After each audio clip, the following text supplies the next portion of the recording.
Gabing ito, naku, napakagandang hotel to ha. Savano Hotel. So dito po yan sa City of San Jose del Monte, Bulacan. Kasama po natin ngayon si Mayor Arthur Robes at the beautiful Congresswoman, Kong Rida Robes, at syempre si Chairman, Councilor Wawi Manguera ng Ay-Unlad.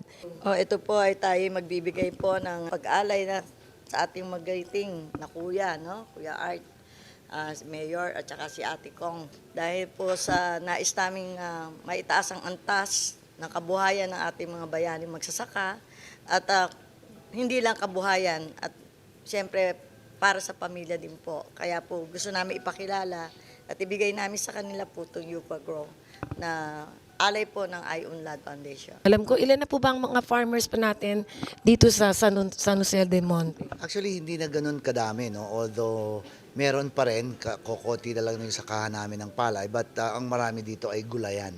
But of course, of Ay-Unlad, salamat sa inyo at ito'y malaking tulong na maibabahagi namin sa aming mga magsasaka dito sa lungsod, no? Dahil pinapanatili pa rin namin yung pagsasaka, pagtatanim, dahil ito ang nagbibigay pa ng lakas ng katawan sa mga mahihirap naming kababayan. Dahil alam nyo naman na ang gulay, ang pagkain ng gulay at ang kung walang agrikultura ay walang kakainin ng ating mga kababayan. Kaya patuloy pa rin kaming naniniwala na ang pagsasaka ay kailangang kasama at ito'y kakompletuhan ng isang lungsod at ng isang bayan. Thank you so much, Konsehal Wawi. No? It's my first time na nakita kita, pero alam ko naman nandyan yung puso mo in serving. Thank you for this premium fertilizer na nakalagay. Maganda ang packaging. And of course, pag maganda ang packaging, I'm sure maganda din ang laman. Malaking bagay ito sa maliit namin mga magsasaka.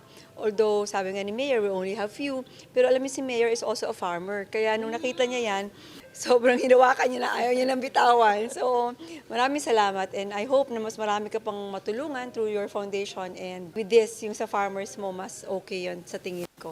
Kasi without this, wala tayong kakainin. Isa na rin po ako sa sumubok ng gamot na ito na iaalay po rin natin kay Mayor at saka kay Kong. Magaling po ito, lalo na po sa mga may sakit sa COVID, sa sikmura po, tsaka sa PCOS. Yung mga kababaihan po natin, tsaka po sa colon cancer, napakagaling din po ito. Yung may mga myoma, magaling din po. Kaya ito po handog din namin sa inyo para doon sa ating yung mga kababayan nating minamahal, meron po tayo maibigay na maayos at na may kalidad na gamot po na ihahandog sa inyo.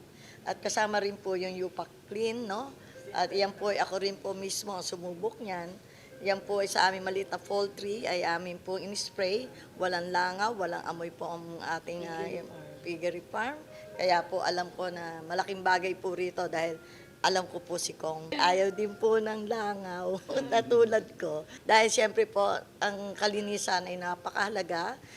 Kasama po sa pag-unlad ng ating minamahal na bayan. At congratulations po sa kanilang dalawa dahil ito po nakita ko the best talaga po. Nakita ko po ang laki ng pag-unlad po ng San Jose del Monte, Bulacan City. Congratulations, sir. Ma'am, congratulations po at mabuhay po kayo. Salamat din dahil nabisita mo kami.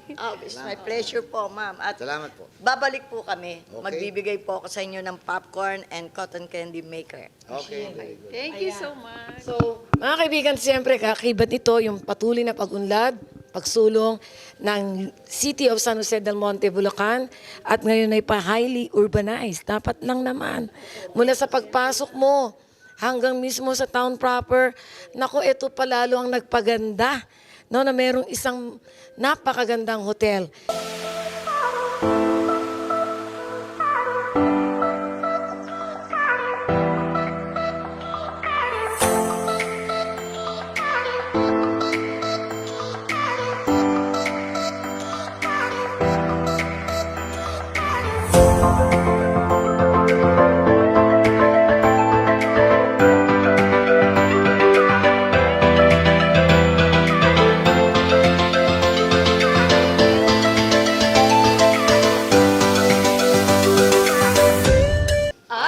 San Joseño. Kay Councilor Wawi Manguera, kayo ang #1.